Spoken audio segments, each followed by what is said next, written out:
को बताया था। अकबर की राजपूताना संबंध की जो नीति थी, अकबर का जो सैन्य प्रशासन था, मनसबदारी व्यवस्था था, उसके बारे में भी हमने बताया था आपको। ठीक है, तो इसमें मैं थोड़ा सा देख लेता हूं, अगर यहाँ पे अकबर वाला नीचे में अगर होगा उसका धार्मिक, तो वो पहले चर्चा कर देता हूं। चूंकि अकबर मुगल काल में अगर आप देखिएगा कि अकबर की जो धार्मिक नीति है वो सबसे बेहतरीन है, और वहाँ से निश्चित रूप से क्वेश्चन पूछे गए हैं। और आपने देखा कि 9th-10th का जब एग्जाम हुआ था तो उसमें भी वहाँ से क्वेश्चन पूछे गए थे। ठीक है, तो अकबर की धार्मिक नीति हम आपको पहले करवा देते हैं। ये मुगल प्रशासन को अच्छे से पढ़ना होगा, क्योंकि आपका जो 6 to 8 क्लास में अगर आप देखिएगा तो मध्यकालीन, हाँ, मुगलों की जो धार्मिक नीति, इसको आप लोग सबसे पहले अब क्लियर कर लीजिए। ठीक है,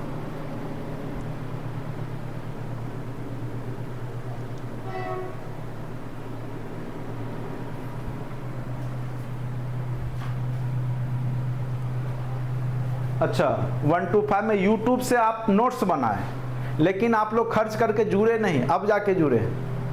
चलिए कोई बात नहीं है, यूट्यूब पे भी आपको जो है क्लास में डालता हूं तो लोग देखते ही हैं, और वहीं से आप लोग संपर्क करते हैं हमसे, तो इसीलिए मुझे डालना भी पड़ता है। ठीक है, चूँकि देखिए आपको जब तक पता नहीं चलेगा कि कहाँ क्या क्वालिटी हो रहा है, तो आप तो दिखावे में ही रह जाएंगे। ठीक है, बड़े बड़े कोचिंग संस्थान वाले जो है एडवर्टाइज कर करके बच्चों को गुमराह कर देते हैं, और उनका बस एक ही उद्देश्य होता है, कोर्स बेचना। ठीक है, इतना आप समझ गए होंगे अभी तक। ना ही वो आपसे कांटेक्ट करेंगे, ना ही आपका फ़ोन पिक करेंगे, ना ही आपकी समस्या को सुनेंगे। वो केवल और केवल उनका उद्देश्य होता है कि कोर्स को, और क्या पढ़ाते नहीं पढ़ाते आप लोग तो पढ़ ही रहे होंगे। मैं ये इतना ही जानता हूँ, जो टीचर हो या कोई भी है जो खुद उस एग्ज़ाम में नहीं बैठा है, वो आपको अच्छे से डायरेक्शन नहीं दे सकता है। ठीक है, जो खुद आज तक नहीं निकाला है, आप उसके यहाँ जाते हैं यूपीएससी बैच लेते हैं। जो आज तक बीपीएससी में बैठा नहीं, उसके यहाँ बीपीएससी पढ़ाई करते हैं। ठीक है, तो सिंपल सी बात है, जो व्यक्ति जो नहीं कर चुका है उसको उतना अनुभव नहीं होगा, एक्सपीरियंस नहीं होगा। जो कर चुका है, जो निकाल चुका है, उसको ज़्यादा अनुभव हो। तो आपको सबसे पहले ये भी समझना होगा, ठीक है, कि टीचर कौन जो है उस लायक है। तो यही समझाना बड़ी मुश्किल काम है आज के डेट में। चलिए, ये हम भी नहीं समझा सकते किसी, ये आपको खुद अनुभव होगा बाद में, जब आप परीक्षा देंगे, एग्जाम देंगे, तब हम बोलेंगे हम अच्छा पढ़ाते, तो आपको लगेगा सर अपना बड़ाई कर रहे हैं। कोई और बोलेगा, तो वो अपनी अपनी बात है, वो आपको अनुभव खुद होता है कि कौन सही डायरेक्शन में जा रहा है, कहाँ से क्वेश्चन आ रहे हैं, किस तरह के क्वेश्चन आए, वो आप वीडियो देखते हैं तो आपको अंदाज़ा लगने लगता है। चलिए, अब देखिए यहाँ से भी एक क्वेश्चन था, मुगलों की धार्मिक नीति। और क्या क्वेश्चन था, तो उसमें सिंपल सा क्वेश्चन पूछा था कि दिन ए इलाही धर्म की स्थापना अकबर ने कब किया था। कलर किया हुआ है। अकबर की धार्मिक जो नीति थी, सुलह कुल की नीति पे आधारित था, सर्वधर्म संभाव की नीति थी। इसीलिए तो अकबर को मुगल काल का क्या कहा जाता है, अकबर को मुगल काल का नहीं, सबसे अकबर का जो काल है वो पूरे मुगल कालीन इतिहास का स्वर्णिम युग है। ठीक है, अकबर ने 1562 ईस्वी में दास प्रथा पर प्रतिबंध लगाया। दास प्रथा मतलब गुलाम लोगों को जो खरीद बिक्री होता था उस पर प्रतिबंध लगाया। 63 में तीर्थ यात्रा कर जो लिया जाता था हिंदुओं से, उसको समाप्त किया। 1564 में जजिया कर, देखिए जजिया होता था हिंदुओं पे लगने वाला, सुरक्षा के एवज में लिया जाता था। जकात मुस्लिमों को लगता था, पूरे इनकम का 2.5% उसको देना पड़ता था। ठीक है, 1575 ईस्वी में उसने इबादत खाने का निर्माण करवाया। यह भी क्वेश्चन पूछ सकता है। 1578 ईस्वी में इबादत खाना सभी धर्मों के लिए खोल दिया गया था। जून 1579 ईस्वी में अकबर ने खुद खुतबा पढ़ा, जो कि उसके धर्म गुरु ही पढ़ सकते थे, लेकिन अकबर ने स्वयं शुरुआत किया। जैसे हमारे यहाँ क्या है, पूजा जब भी कराएंगे तो पंडित जी ही करवाएंगे, ब्राह्मण ही आके करवाएंगे, चाहे जो भी पूजा करवाना हो। ठीक है, खुद से करते वो अलग बात है, लेकिन धार्मिक जब भी कुछ होगा तो आप पंडित जी को ही बुला करके, विवाह हो, शादी हो या कुछ भी होता है तो उसमें आप बुलाते ही है। तो उसी प्रकार से तो अकबर ने खुद खुतबा पढ़ा, जो उस समय के लिए बड़ी बात थी। अगस्त 1579 ईस्वी में, ठीक है, अकबर मजहर जारी किया। अकबर ने हरि विजय सूरी, जो कि जैन धर्म से जुड़ा हुआ है, को जगत गुरु और जिनचंद्र सूरी को युग प्रधान की उपाधि दी थी? ये क्वेश्चन पूछ सकता है। किस जैन संत को जो है जगत गुरु की उपाधि अकबर ने दिया? अब इस लाइन से क्वेश्चन आपको एग्जाम में क्रिएट करके पूछ देगा। तो उसका नाम था हरि विजय सूरी। 1582 ईस्वी में उसने दीन-ए इलाही, यही क्वेश्चन पूछा था, दीन-ए इलाही का प्रवर्तन किया। अबुल फजल बदायूनी, इसे तौहीद-ए-इलाही कहते हैं, ठीक है। तो ये सब मुगल कालीन धार्मिक नीतियां थी, खास करके अकबर के कालीन बना, इसीलिए ये ज़्यादा महत्वपूर्ण है। 1583 ईस्वी में अकबर ने इलाही संबत का निर्माण किया। ये भी क्वेश्चन पूछा जा सकता है कि अकबर की जो इलाही नीति है, इलाही संबत है, जैसे आपको हमने बताया था शक संबत 78 ईस्वी सन में। उसके बाद हमने बताया था आपको गुप्त काल में आया था ना गुप्त संबत, लगभग 316 शायद ईस्वी सन में।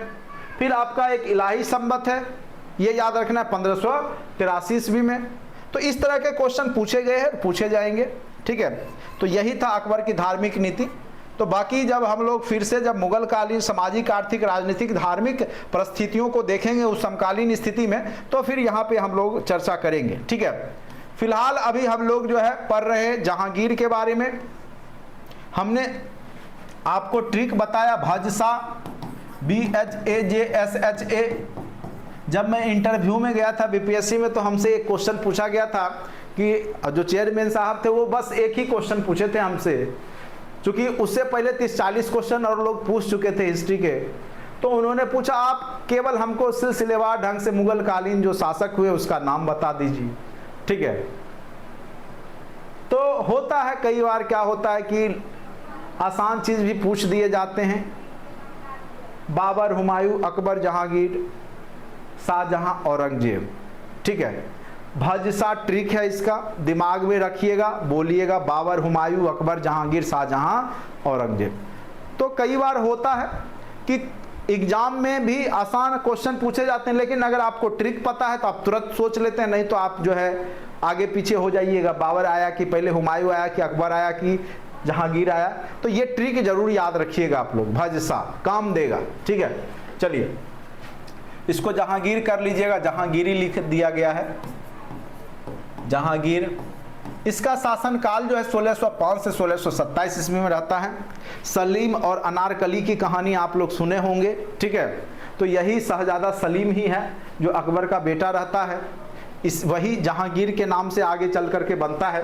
प्रारंभिक जीवन इसका पिता जो है अकबर हैं, माता हरखाबाई है। बचपन का नाम सलीम है। सैनिक अभियान जो करता है, चित्तौड़ के राणा अमर सिंह से अधीनता स्वीकार कराया, जो चित्तौड़ का शासक है उसको हरा करके उसको अपने अधीन किया। अहमदनगर के किले को विजित किया, और एक गलत काम इसने क्या किया था कि गुरु अर्जुन देव की हत्या करवा दिया था, ठीक है। क्यों? तो केवल एक ही था कि इसका जो पुत्र खुसरो को उसने विजय होने का आशीर्वाद दे दिया। इसको लग रहा था कि इसका पुत्र खुसरो और जो है सिख के जो गुरु अर्जुन देव थे वो मिल करके हमको अपदस्थ कर दे या कुछ भी हो, डर से आगे चल करके जो है पुत्र जो जब इसका विरोध करता है तो उसको भी दबाया इसने। फिर सेनापति वहाँ का रहता है महाबत खां, तो उसका विद्रोह को नूरजहां दबाती है, ठीक है। तो जहांगीर के क्वेश्चन क्या क्या पूछे जा सकते हैं वो देखिए, ज़्यादा क्वेश्चन नहीं पूछे जाते हैं। महत्वपूर्ण तत्व, ईस्ट इंडिया कंपनी का आगमन किसके शासनकाल में हुआ था, ये याद रखिएगा। जहांगीर के शासनकाल में ही ईस्ट इंडिया कंपनी जो है आया था। और कौन सा कैप्टन था, तो कैप्टन हॉकिंस हेक्टर नामक जहाज से आया था। 1600 ईस्वी में ईस्ट इंडिया कंपनी की स्थापना हुई थी, 1608 ईस्वी में वो आया था। जहांगीर एक न्याय प्रिय व्यक्ति था और उसने सोने का जंजीर भी लगाया था न्याय के लिए।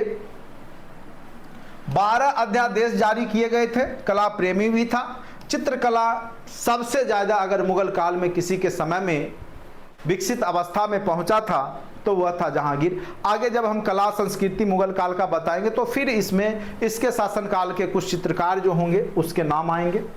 आगे मुगल प्रशासन, राजनीतिक सामाजिक स्थिति के बारे में जब चर्चा होगी तब। तो यहाँ पे बस इतना तथ्य आप जहांगीर से याद रखिएगा, काम चल जाएगा, इससे ज़्यादा आपको याद करने की आवश्यकता नहीं है। सोने की जंजीर लगाने वाला भी शासक जहांगीर ही है। अब देखिए ये शाहजहां है, ये अपने स्थापत्य कला के लिए जाना जाता है और इसने सबसे महत्वपूर्ण जो आपका ताजमहल है उसका निर्माण करवाया, इसीलिए इसको जो है जाना जाता है। ठीक है, तो शाहजहां के बारे में आप लोग बचपन से ही किताबों में पढ़ते आते हैं, खास करके ताजमहल के परिप्रेक्ष्य में। ठीक है, प्रारंभिक जीवन जो है इसका, जहांगीर और जगत गुसाई का पुत्र है ये। जगत गुसाई हिंदू है, जहांगीर तो था ही सलीम। बचपन का नाम खुर्रम था, शहजादा खुर्रम। अहमदनगर का किला जीतने पर शाहजहां ने इसको टाइटिल जो है जहांगीर ने दिया। फिर से अहमदनगर को यह जीतता है जब शाहजहां, तो इसको जो खुर्रम को जो टाइटिल मिला शाहजहां का, वो इसका पिता ने ही दिया था। ठीक है, जहांगीर ने। विजय अभियान 1633 ईस्वी में इसने अहमदनगर को जीता। बंगाल से पुर्तगालियों को बाहर किया, चूंकि पुर्तगाली जो है वहाँ पे बहुत ज़्यादा लूटपाट मचाए हुए थे, अन्य व्यापारियों को आने नहीं देते थे, इसीलिए वहाँ पर पुर्तगालियों को खदेड़ने का काम किया था। और मेन उपलब्धि तो आपको ताजमहल के बारे में आपको पता ही है, वास्तुकला के क्षेत्र में और भी बहुत सारे जो उसके द्वारा बनाए गए हैं, जैसे लाल किला है दिल्ली में। ठीक है, आगे जब उसका स्थापत्य की चर्चा करेंगे तो उसमें आपको ये सब आ जाएगा। ठीक है, चलिए अब आते हैं औरंगजेब के बारे में। औरंगजेब 1658 से 1760 अंतिम महत्वपूर्ण शासक है। इसके बाद भी आएंगे, इसके बाद भी आपका आएगा। ठीक है, लेकिन अगर महत्वपूर्ण शासक की बात करें तो उसमें अंतिम महत्वपूर्ण शासक मुगल काल का औरंगजेब ही है। इसके जाते जाते मुगल काल का कहिए तो अपनी जो प्रतिष्ठा बना रखी थी वो धीरे धीरे धूमिल हो गई और समाप्त ही हो गया। और अंग्रेज आते आते, और आपको पता है 1857 की क्रांति में जो बहादुर शाह जफर द्वितीय होते हैं उनको रंगून भेज दिया गया काला पानी के सज़ा में, और उसके साथ ही भारत में जो मुगल सत्ता की समापन हो जाती है। ठीक है, प्रारंभिक जीवन औरंगजेब का शाहजहां और मुमताज़ का पुत्र है, जिसके याद में शाहजहां ने ताजमहल बनवाया था, उसी का पुत्र है कौन? औरंगजेब। ठीक है, कई भाई रहता है, आपस में ये लड़ते भी हैं। 2 बार दक्षिण अहमदनगर का सूबेदार नियुक्त किया गया था, दक्षिण का जो अहमदनगर है उसका सूबेदार बना। उत्तराधिकारी के संघर्ष करते रहे, यानी ऐसे नहीं बना, उसने अपने भाइयों के साथ दारा सिको सबसे कहिए तो बेहतरीन था। दारा सिको अगर रहता तो कुछ और इतिहास हो जाता, लेकिन दारा सिको के साथ भी युद्ध होता है, जसवंत के साथ भी होता है, शाह शुजा, सलमान सिको, ये सब इसके भाई है, सबके साथ यह युद्ध करता है, सबसे जीतता है। अंत में जाकर के औरंगजेब सब भाइयों को हरा करके यहाँ पर दिल्ली के गद्दी पे बैठता। वही युद्ध का नाम है, वही नाम है किसके किसके वर्सेस हुआ। देवरा का युद्ध दारा सिको वर्सेस औरंगजेब हुआ है। शाह शुदा खजवा का युद्ध जो है शाह शुदा वर्सेस औरंगजेब हुआ है। सामूड का हुआ है आपका दारा सिको वर्सेस औरंगजेब। तो ये आप देख लीजिएगा, एक धर्मत है या धर्मत का है, तो जसवंत और औरंगजेब के बीच में हुआ है। विजय अभियान, चटगांव पे नियंत्रण, असम पर कब्जा, अफगान विद्रोह, तो ये सब इसके महत्वपूर्ण कार्य हैं। विजय अभियान में चटगांव जो है आपका बंगाल में, उस पर नियंत्रण करता है, असम पर कब्जा करता है, अफगानी विद्रोह, अफगान का जो विद्रोह था उसको दबाता है, जैसे शेरशाह सूरी पहले अफगानी था, उसका विद्रोह उसी आगे उसके जो भी वंशज होंगे। 1686 में बीजापुर को जीतता है, गोलकुंडा को 1687 में जीतता है। विजय एवं समामिलन, लेकिन मराठों को पराजित नहीं कर पाया। ठीक है, औरंगजेब मराठा को नहीं हरा सका। उसके बाद इसके खिलाफ कई विद्रोह हुए औरंगजेब के खिलाफ, क्योंकि यह एक जिंदा पीर अपने आप को कहता था और शरीयत के कानून के हिसाब से ये शासन व्यवस्था चलाता था। ठीक है, विद्रोह यहाँ पे बहुत सारे हुए, जाट विद्रोह, सतनामी विद्रोह, सिख विद्रोह, राजपूत विद्रोह, जिसने कि औरंगजेब की नीतियों का, औरंगजेब का विरोध किया।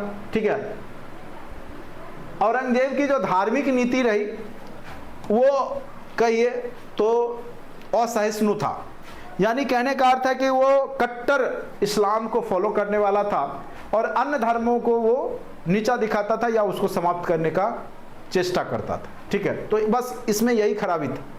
बाकी ऐसा नहीं है कि औरंगजेब के समय में हिंदू सेनापति नहीं थे, सेना नायक नहीं थे। हिंदुओं की सबसे ज़्यादा भर्ती अगर करने वाला सेनापति में था, सेना नायक में, सेना में, तो वो औरंगजेब ही था। चलिए, औरंगजेब ने जजिया कर को पुनः लागू कर दिया। जजिया कर लेने वाला जो शासक है वो औरंगजेब ही है, क्योंकि यह अपने हिसाब से कर रहा है शासन। कई मंदिरों को तुड़वा दिए, लेकिन ये तो सच्चाई है कि उसने मंदिर तुड़वाए, लेकिन ये भी सच्चाई है कि कुछ मंदिरों का निर्माण भी करवाया था। ठीक है, अब किस स्थिति में तुड़वाया और किस स्थिति में निर्माण करवाया, ये तो आपको अच्छे से जब आप रिसर्च कीजिएगा तब पता चलेगा। उतना आपको पढ़ने की आवश्यकता नहीं है, फिलहाल आपको एग्जाम निकालना है। उसने झरोखा दर्शन जो पहले से चला आ रहा था उसको बंद करवाया, क्योंकि यह नृत्य, गीत, संगीत, चित्रकला, ये सब का ये कह सकते हैं कि प्रेमी नहीं था। ठीक है, और ये शरीयत के कानून के हिसाब से शासन कर रहा था, तो उसमें जो जो सही नहीं बताया गया है तो उसको ये हटा रहा था वहाँ से। तो इसने झरोखा दर्शन को समाप्त कर दिया, जो कि अकबर द्वारा। अब ये झरोखा दर्शन क्या होता था, तो इसमें अपना जो मुगल काल के शासक थे उनको लोग देखने दूर दूर से, जैसे अभी आप जाते हैं ना मुंबई, अमिताभ बच्चन को देखने, शाहरुख खान को देखने, सलमान खान को देखने, तो निकलता है ना बीच में से हाथ हिलाते हुए, तो दर्शन करने जाते हैं ना आप। तो उसी प्रकार से उस समय जो शासक हुआ करते थे, वो जनता जब जुटती थी देखने के लिए उनको, तो वो झरोखा से एक ग्लास होता था, उसमें उनकी परछाई आती थी, तो उसको एक तरीका से कह सकते हैं अभी का प्रोजेक्टर। ठीक है, तो वो उस समय था। तुलादान, नौरोज, सिक्कों पर कलमा लिखवाना आदि को बंद करा दिया। नौरोज आपको बताया कि बलबन ने शुरुआत करवाया था, ये सब को बंद करवा दिया। गीत, संगीत, नृत्य सब पे पाबंद लगा दिया। किसने? औरंगजेब ने। तो औरंगजेब आपका कला का विरोधी था, कला, संगीत कला का, चित्रकला का इसके समय में आपका बिल्कुल ये सब का विकास नहीं होता है। प्रशासनिक संकट आती है आगे चल करके। औरंगजेब के दक्षिण एवं अन्य विस्तृत अभियानों के कारण मनसबदारी, जागीरदारी का संकट उठ खड़ा हो गया। हालांकि उसके समय प्रशासन में हिंदुओं, विशेष करके मराठों की संख्या सबसे अधिक थी। ठीक है, तो ये हो गया आपका। तो कुल मिलाकर के आपका जो मुगल काल के जो प्रमुख शासक हैं, प्रमुख महत्वपूर्ण, वो समाप्त हो चुके हैं। औरंगजेब अंतिम था, 1707 में इसकी मृत्यु हो जाती है। लेकिन इसके बाद इसका पुत्र जो है बनता है, वो उतना योग्य नहीं है, लेकिन उसके बारे में भी थोड़ा थोड़ा आपको जानकारी रखना पड़ेगा। किसके बाद कौन बना, किसके समय कौन था, क्या था, तो ये सब क्वेश्चन भी कई बार अब पूछ दिए जाते हैं। ठीक है, तो उसको मैं आपको थोड़ा सा दिखा दूं, जिससे कि जो भी क्वेश्चन, देखिए मेरा उद्देश्य है कि कहीं से भी क्वेश्चन आए तो हमारे क्लास नोट्स का ही रहे। ठीक है, इसलिए मैं कोई भी चीज़ आपको छोड़ता नहीं हूँ, हर एक चीज़ बताता हूँ। चलिए, अब यहाँ से आ जाते हैं उत्तरवर्ती मुगल साम्राज्य। ठीक है, मुगलों ने 200 वर्ष तक शासन किया था। आपको पता होगा कब आया था? 1526 ईस्वी में। और चल क्या रहा है? तो 1707 ईस्वी चल रहा है। तो लगभग 200 साल पूरे हो चुके हैं। ठीक है, लगभग 200 वर्षों के शासनकाल के पश्चात 18वीं सदी के पूर्वार्ध में, चूंकि आपका मध्यकालीन इतिहास ही चलता है 8वीं से 18वीं, ठीक है, मुगल काल शासन का विघटन शुरू हो गया। ठीक है, क्या हो गया? शुरू हो गया। औरंगजेब की मृत्यु के पश्चात उसके 3 पुत्र जो थे, मुअज्जम, मोहम्मद आजम तथा मोहम्मद कामबख्श, ठीक है, ये जो 3 पुत्र था, ये आपस में ही उत्तराधिकार के लिए लड़ना शुरू कर दिया। ठीक है, जिसमें 65 वर्ष का जो बहादुर शाह मुअज्जम जो था, बहादुर शाह प्रथम भी इसको कहते हैं, बहादुर शाह प्रथम जिसको बोलते हैं, वह जीत जाता है, विजय रहा और दिल्ली के गद्दी पे बैठा। तो औरंगजेब के बाद बैठने वाला कौन था? बहादुर शाह बहादुर शाह प्रथम। जो जफर है ना, वो द्वितीय है, याद रखिए, कंफ्यूज मत होइएगा। बहादुर शाह प्रथम औरंगजेब के बाद बैठने वाला प्रथम है, और बहादुर शाह जो द्वितीय है, बहादुर शाह जफर उसको बोलते। बहादुर शाह प्रथम एक योग्य एवं विद्वान व्यक्ति था। वह समझौते तथा मेल मिलाप की नीति का अनुसरण करके शाही दरबार के अधिकांश गुटों को अपने तरफ मिला लिया था और इसी के कारण वह जीत भी जाता है और उसके सहयोग को लेने में यह समर्थ हो पाया और इसने गद्दी हथियाई। ठीक है, इसने औरंगजेब द्वारा अपनाई गई संकीर्णतापूर्ण नीतियों को उलट करके हिंदू सरदार के प्रति, जो राजा थे हिंदू, उसके प्रति सहिष्णुता की नीति अपनाई। ठीक है, इसको पता था अगर हम विरोध करेंगे तो ज़्यादा दिन टिक नहीं पाएंगे, इसीलिए इसने सहिष्णुता पूर्वक जो है, जो अपने विरोधी है हिंदू शासक, तो उसको भी मिला के चला। मराठों और राजपूतों के साथ मैत्रीपूर्ण संबंध बनाए। 1707 ईस्वी में संभाजी के पुत्र साहू को मुगल कैद से मुक्त कर दिया, जो कि संभाजी का, जो मराठा साम्राज्य का जो पुत्र था, चूंकि मराठा और औरंगजेब के बीच में युद्ध होते रहता था, तो उसमें कैद किए गए संभाजी का जो पुत्र था साहू, उसको इसने मुक्त कर दिया था। किसने? तो याद रखिएगा, बहादुर शाह प्रथम। बहादुर शाह प्रथम ने सिखों के 10वें गुरु गुरु गोविंद सिंह के साथ भी मेल मिलाप करके रहा, यानी उसके साथ भी इसके अच्छे संबंध रहे। ठीक है, और उनको संतुष्ट करने के लिए गुरु के सम्मान में, ठीक है, खिलत एवं उच्च मनसब प्रदान किए, उनको एक मनसबदारी दिया, एक पोस्ट दे दिया, ठीक है, प्रतिष्ठा स्वरूप। किंतु गोविंद सिंह के मृत्यु के पश्चात एक सिख नेता बंदा बहादुर के नेतृत्व में पंजाब में जब सिखों ने बगावत कर दी और खास करके मुगल शासकों के खिलाफ, तो इससे तंग आकर के बहादुर शाह ने सिखों के खिलाफ कड़ी कार्रवाई करना का फैसला किया। ठीक है, तो ये शुरुआत में मिल के चलना चाहता है, लेकिन आगे चल करके जब गुरु गोविंद सिंह की मृत्यु हो जाती है, उसके बाद कुछ वहाँ का जो है सिचुएशन बदलता है, तो ये सिख का विरोध करता है। चलिए, तो यही था। इसमें से आपका पूछेगा तो पूछेगा यही, औरंगजेब के बाद बनने वाला उत्तरवर्ती शासक प्रथम कौन था? तो बस याद रखना आपको, प्रथम नाम में भी है बहादुर शाह प्रथम, दो ही तो है ही, एक बहादुर शाह द्वितीय जो कि लास्ट वाला है, जिसको बहादुर शाह जफर बोलते हैं, और एक प्रथम हो गया। बीच में आ गया आपका जहांदार शाह। ठीक है, बीच में कौन आ गया आपका? जहांदार शाह। 1712 से बस 1 साल शासन करेगा जहांदार शाह। कितना दिन करेगा? बस 1 साल, ज़्यादा नहीं। ठीक है, तो याद रखना है। इसके बाद कौन आ गया? जहांदार शाह। हमने एक ट्रिक बनाया था, बजा फुर्सत में शहनाई और बैंड, ये नाम याद करने के लिए। बजा फुर्सत में,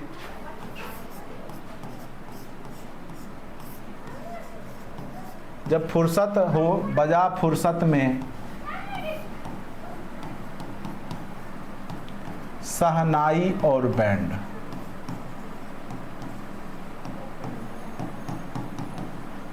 ये ट्रिक हमने सोचा था जब मैं इसको देख रहा था कि इसको कैसे याद किया जाए। तो बजा फुर्सत में शहनाई और बैंड, जैसे हमने भजसा बोला, जैसे हमने बोला पान खा चल घर, ये सब तो पहले से चलते आ रहा है। ठीक है, तो आप भी खुद ट्रिक बना सकते हैं, याद करने का कोई तरीका अपना सकते हैं। बजा बैंड, बजा फुर्सत में शहनाई और बैंड। तो बजा फर सबसे पहले आपका हो गया बौ से हुआ। ठीक है, तो बहादुर शाह प्रथम। जा से हो गया आपका जहांदार शाह, बजा खत्म हो जाएगा। फुर्सत में फर्रुखसियर हो जाएगा, फर्रुखसियर, अभी आगे आएगा फर्रुखसियर, उसके बारे में। ठीक है, आगे आते जाएगा, आप देखिएगा इस ट्रिक पे वो बैठ जाएगा। बजा फुर्सत में शहनाई और बैंड। बजा फुर्सत में, आप भी कुछ भी ट्रिक बना लीजिएगा जो भी आपको अच्छा लगे, हमने आपको बस बना के एक छोटा सा दिया, बजा फुर्सत में शहनाई और बैंड। ठीक है, चलिए। जहांदार शाह 1712 ईस्वी में बहादुर शाह की मृत्यु के पश्चात जहांदार शाह शासक बना। जहांदार शाह को सिंहासन प्राप्त करने में जुल्फिकार खां का सहयोग प्राप्त हुआ। इसने मुगल साम्राज्य के मजबूत बनाने के उद्देश्य से राजपूत राजाओं और मराठा सरदारों के साथ मैत्रीपूर्ण संबंध स्थापित किए। जहांदार शाह ने आमेर के राजा सवाई जय सिंह, याद कीजिए, ठीक है, आमेर का राजा कौन है? जिसने आपका जंतर मंतर का निर्माण करवाया था, याद कीजिएगा, ये भी क्वेश्चन पूछा हुआ था आपका, शायद पूछा भी था, ये 9th में पूछा भी है। ठीक है, तो राजा सवाई जय सिंह ही है जिसने जंतर मंतर का निर्माण करवाया था। ठीक है, खगोल विद्या मतलब पढ़ाई के लिए वो शायद कुछ यूज होता है। जहांदार शाह ने आमेर के राजा सवाई जय सिंह के मालवा का सूबेदार नियुक्त किया तथा मिर्जा की उपाधि दी। साथ ही मारवाड़ के राजा अजीत सिंह को गुजरात का सूबेदार तथा महाराजा की उपाधि प्रदान की। 1713 ईस्वी में 1 साल तो रहता ही बेचारा। भतीजा फर्रुखसियर सैयद बंधुओं के सहयोग से उसे परास्त कर सिंहासन पर बैठ गया। ठीक है, तो इसके बाद कौन आ जाएगा आपका? फर्रुखसियर। तो बजा गया बहादुर शाह प्रथम और आपका जहांदार शाह बजा हो गया। अब फुर्सत से याद रखिएगा फर्रुखसियर, फुर्सत से आपको क्या बजाना है?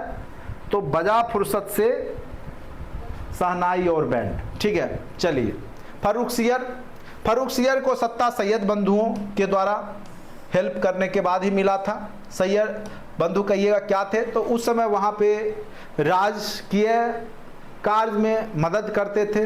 ठीक है, और इनका वर्चस्व ज़्यादा था उस राजघराना में, कहिए राज प्रशासन में। फर्रुखसियर को सत्ता सैयद बंधुओं अब्दुल्ला खां और हुसैन अली बराह के कारण ही प्राप्त हुई। फर्रुखसियर के शासनकाल में सिख नेता बंदा बहादुर की हत्या कर दी गई। तो पूछ सकता है ये क्वेश्चन, किसके शासनकाल में सिख नेता बंदा बहादुर की हत्या कर दी गई थी? तो उस शासक का नाम है फर्रुखसियर। क्या नाम है? तो फर्रुखसियर। फर्रुखसियर के शासनकाल में बंदा बहादुर की हत्या कर दी गई थी। याद रखिएगा, ये क्वेश्चन पूछ सकता है। बजा फुर्सत में, कम से कम बजा फुर्सत वाला तो याद रखिएगा ना, बजा फुर्सत में शहनाई और बैंड सिलसिलेवार। ठीक है, सैयद बंधुओं ने धार्मिक सहिष्णुता की नीति का अनुसरण किया तथा प्रशासन में मुसलमान सरदारों के साथ हिंदू सरदारों का भी सहयोग प्राप्त किया। सैयद बंधुओं के प्रभाव के भयभीत होकर फर्रुखसियर इनके खिलाफ षड्यंत्र, उसको लगा कि अब ये हमको भी हटा देगा, और उसने क्या किया कि फर्रुखसियर ने उनके खिलाफ षड्यंत्र लगाया। और जिसका पता लग जाने पर सैयद बंधुओं ने मराठा पेशवा बालाजी विश्वनाथ किसके साथ मिला? तो उसको लगा कि ये जो है हमारा जो हमारे मदद से बना है, लेकिन हमारे खिलाफ में काम कर रहा है, षड्यंत्र कर रहा है। सैयद बंधु को लगा तो वो क्या किया? मराठा पेशवा बालाजी विश्वनाथ और मारवाड़ शासक अजीत सिंह के सहयोग से फर्रुखसियर को उसके पद से हटाकर उसकी हत्या कर दी। किसने? सैयद बंधुओं ने, जो उसको गद्दी पे बैठाया था।